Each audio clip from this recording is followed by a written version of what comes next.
Le magicien d'Oz, chapitre 15, à la découverte d'Oz le terrible.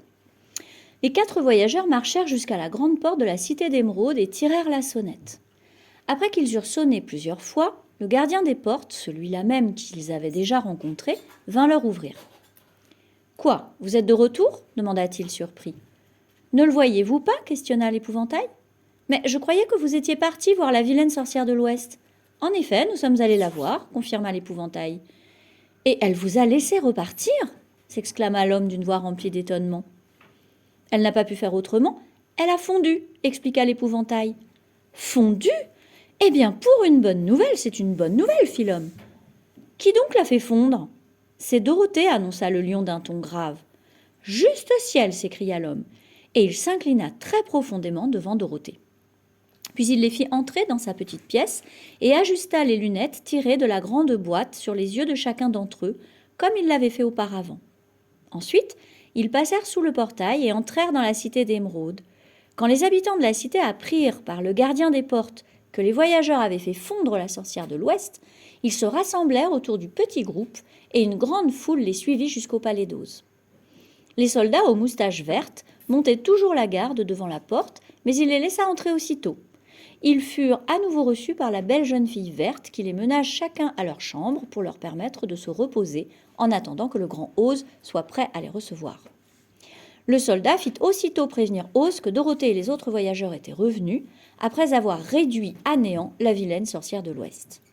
Mais Oz ne se manifesta pas du tout. Il pensait que le grand magicien souhaiterait les voir immédiatement, mais il n'en fut rien. Ils ne reçurent pas un mot de sa part le lendemain, ni le surlendemain, ni même le jour d'après. Cette attente était pénible et lassante. Ils finirent par se mettre en colère contre Oz, qui se permettait de les traiter avec si peu d'égard après les avoir envoyés subir des épreuves et risquer l'esclavage.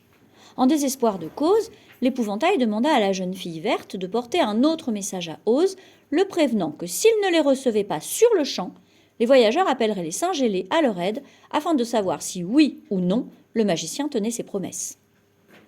Quand le magicien reçut le message, il eut si peur qu'il leur demanda de se rendre à la salle du trône à 9h passées de 4 minutes le lendemain matin.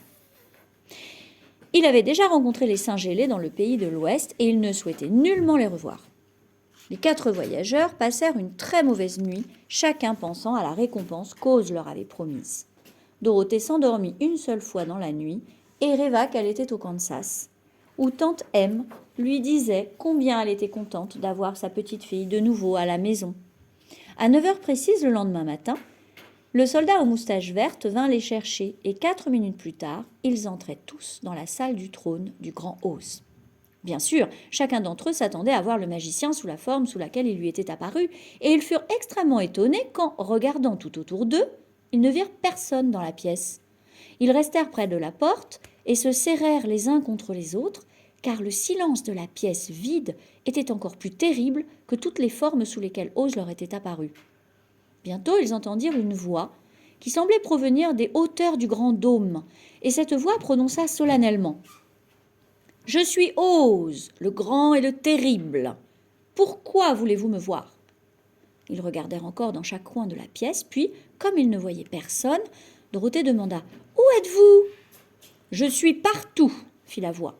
« Mais aux yeux du commun des mortels, je suis invisible. Je vais maintenant m'asseoir sur mon trône afin que vous puissiez converser avec moi. » La voix sembla alors sortir directement du trône. Ils se dirigèrent vers celui-ci, se mirent en rang et Dorothée déclara « Nous sommes venus réclamer notre dû. » « Oh, Oz !»« De quoi parlez-vous » questionna Oz. « Vous aviez promis de me renvoyer au Kansas quand la vilaine sorcière serait anéantie, rappela la fillette. »« Et vous aviez promis de me donner de la cervelle, dit l'épouvantail. »« Et vous aviez promis de me donner un cœur, ajouta le bûcheron en fer-blanc. »« Et vous aviez promis de me donner du courage, renchérit le lion poltron. »« Et la vilaine sorcière est-elle vraiment morte ?» demanda la voix. Et Dorothée trouva que le ton était mal assuré.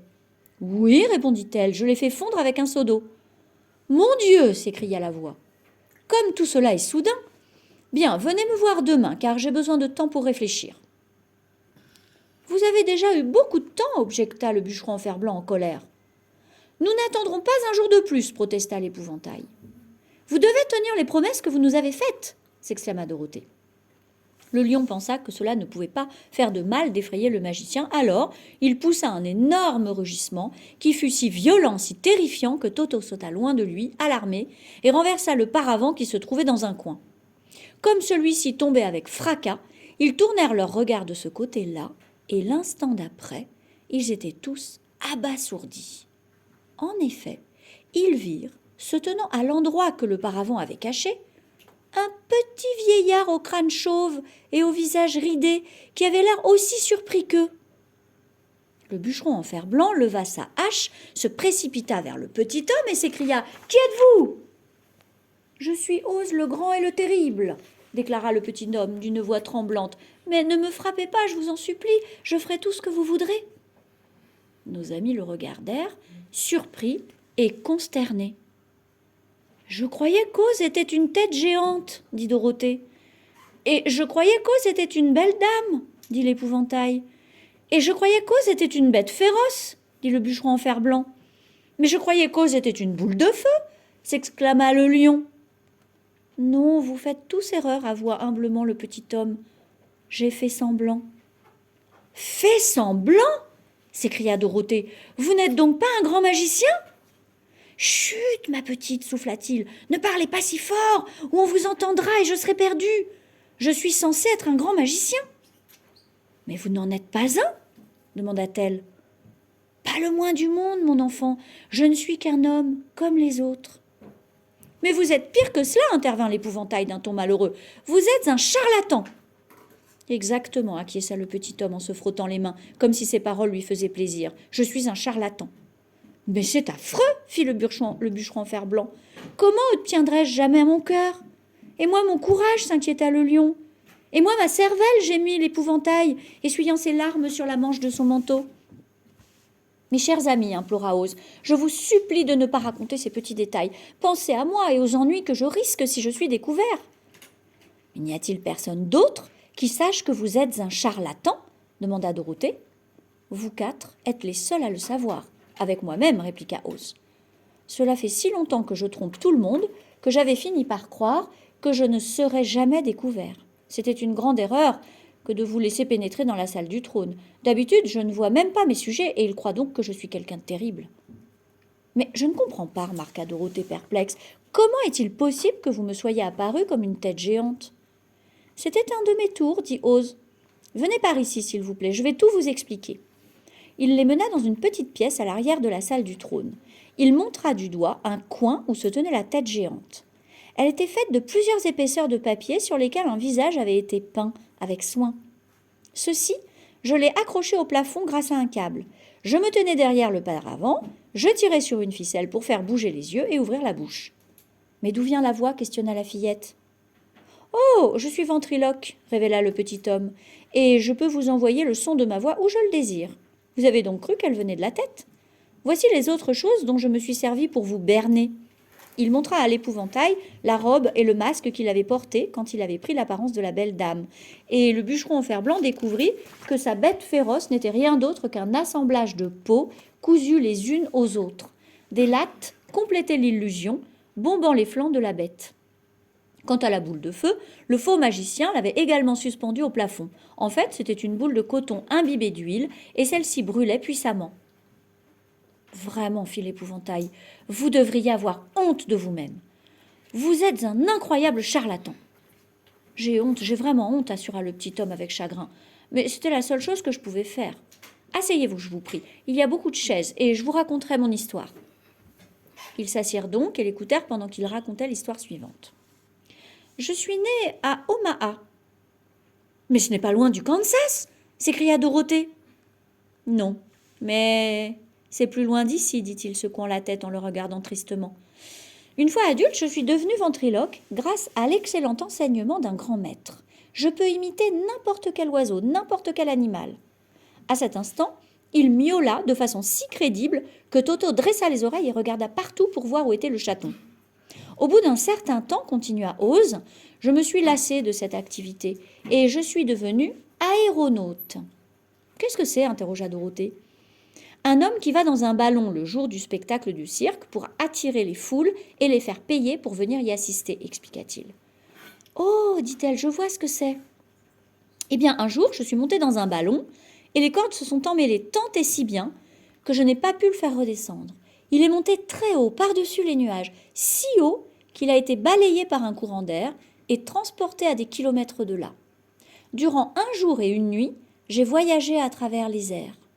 Le matin du second jour, lorsque je me suis réveillée, le ballon flottait au-dessus d'un paysage d'une étrange beauté. Le ballon s'est posé doucement et je n'ai pas été blessée le moins du monde. Mais je me suis retrouvée au milieu d'un peuple bizarre qui, me voyant descendre des airs, a pensé que j'étais un grand magicien. Bien sûr, je ne les ai pas détrompés, car ils avaient peur de moi et me promettaient de faire tout ce que je leur demanderais. Pour m'amuser et occuper ces braves gens, je leur ai ordonné de construire cette cité et mon palais. Ils le firent de bon gré, et ils le firent très bien. Puis j'ai pensé que, comme ce pays était si vert et si beau, j'appellerais cette cité la cité d'Émeraude. Et pour que le nom reflète encore mieux l'endroit, j'ai fait mettre des lunettes à verre vert à tout le monde, de façon qu'ils voient tout en vert. Mais tout n'est-il donc pas vert ici, s'étonna Dorothée. Pas plus que dans n'importe quelle autre ville, répliqua Ose. Mais quand vous portez des lunettes à verre vert, bien sûr, tout vous apparaît vert. La cité d'Émeraude fut construite il y a de cela de nombreuses années. J'étais un jeune homme quand le ballon m'amena ici. Je suis un très vieil homme aujourd'hui. Mais mon peuple porte des lunettes vertes depuis si longtemps que la plupart pensent que c'est vraiment une cité d'Émeraude et que c'est très certainement un bel endroit regorgeant de joyaux, de métaux précieux et de toutes les choses nécessaires au bonheur d'un homme. J'ai été bon pour les gens et ils m'aiment bien. Mais depuis que ce palais a été construit, je me suis enfermée et je n'ai vu aucun d'entre eux. Les sorcières étaient ce que je redoutais le plus. En effet, alors que je n'ai aucun pouvoir magique, je me suis vite rendu compte qu'elles étaient capables de faire des choses extraordinaires. Il y en avait 4 dans ce pays qui régnaient sur les peuples du nord, du sud, de l'est et de l'ouest. Heureusement, les sorcières du nord et du sud étaient gentilles, et je savais qu'elles ne me feraient aucun mal. Mais les sorcières de l'est et de l'ouest étaient terriblement méchantes, et si elles ne m'avaient pas cru plus puissant qu'elles ne l'étaient elles-mêmes, elles m'auraient sans aucun doute anéanti. Ainsi, j'ai vécu terrorisée à leur seule pensée pendant de longues années. Vous pouvez donc imaginer à quel point j'ai été heureux d'apprendre que votre maison était tombée sur la vilaine sorcière de l'Est. Quand vous êtes venu me voir, j'étais prêt à promettre n'importe quoi pourvu que vous supprimiez l'autre sorcière. Mais maintenant que vous l'avez fait fondre, je dois admettre, à ma grande honte, que je ne peux pas tenir mes promesses. « Je pense que vous êtes un très mauvais homme, s'indigna Dorothée. « Oh non, ma petite, je suis en vérité un homme très bon, mais je dois reconnaître que je suis un très mauvais magicien. »« Mais vous ne pouvez donc pas me donner de cervelle ?» s'inquiéta l'épouvantail. « Vous n'en avez pas besoin. Chaque jour, vous apprenez quelque chose de nouveau. Un bébé a de la cervelle, mais il ne connaît pas grand-chose. Seule l'expérience apporte la connaissance. Plus vous passez de temps sur Terre, plus vous êtes sûr d'acquérir de l'expérience. » « Tout cela est peut-être vrai, admit l'épouvantail, mais je continuerai à être malheureux si vous ne me donnez pas de cervelle. » Le faux magicien le regarda attentivement. « Bien, dit-il, je n'ai pas grand-chose d'un magicien, comme je vous l'ai dit, mais si vous venez me voir demain matin, je remplirai votre tête de cervelle. Toutefois, je ne peux pas vous dire comment l'utiliser. Cela, vous devrez le découvrir par vous-même. Oh, « Merci, s'écria l'épouvantail. Je trouverai un moyen de l'utiliser, ne vous inquiétez pas. » « Et mon courage » réclama le lion avec anxiété. « Vous avez beaucoup de courage, j'en suis sûre, affirma Ose. Tout ce qui vous manque, c'est la confiance en vous. Tout être vivant a peur face au danger. Le vrai courage consiste à braver le danger lorsqu'on a peur. Et de cette sorte de courage, vous ne manquez pas. »« Peut-être, mais cela ne m'empêche pas d'avoir peur, objecta le lion. Je serais vraiment malheureux si vous ne me donnez pas cette sorte de courage qui permet d'oublier sa peur. » « Très bien, je vous donnerai cette forme de courage demain, promit Ose. »« Et mon cœur » demanda le bûcheron en fer blanc. « Eh bien, à ce propos, rétorqua Ose, je trouve que vous avez tort de vouloir un cœur. Cela fait le malheur de la plupart des gens. Si seulement vous saviez, vous avez de la chance de ne pas avoir de cœur. »« Ce doit être une question d'opinion, dit le bûcheron en fer blanc. Pour ma part, je supporterai toute la tristesse sans un murmure si vous me donnez un cœur. » Très bien, concéda Ose humblement. Venez me voir demain et vous aurez un cœur. Cela fait si longtemps que je joue au magicien que je peux bien continuer un peu plus longtemps. Et maintenant, intervint Dorothée, comment suis-je censée retourner au Kansas ? Nous allons devoir y réfléchir, répondit le petit homme. Donnez-moi 2 ou 3 jours pour y penser, et j'essaierai de trouver un moyen de vous transporter par-delà le désert. Entre-temps, vous serez traités comme mes invités, et pendant que vous vivrez dans le palais, mes gens vous serviront et répondront au moindre de vos désirs. Je ne vous demande qu'une chose en échange de mon aide, si on peut appeler cela ainsi. Vous devez garder mon secret et ne dire à personne que je suis un charlatan. Ils acceptèrent de ne rien révéler de ce qu'ils avaient appris, et chacun regagna sa chambre d'excellente humeur. Même Dorothée avait l'espoir que le grand et terrible charlatan, comme elle l'appelait, trouverait un moyen de la renvoyer au Kansas, et elle était prête à tout lui pardonner pour peu qu'il y arrive.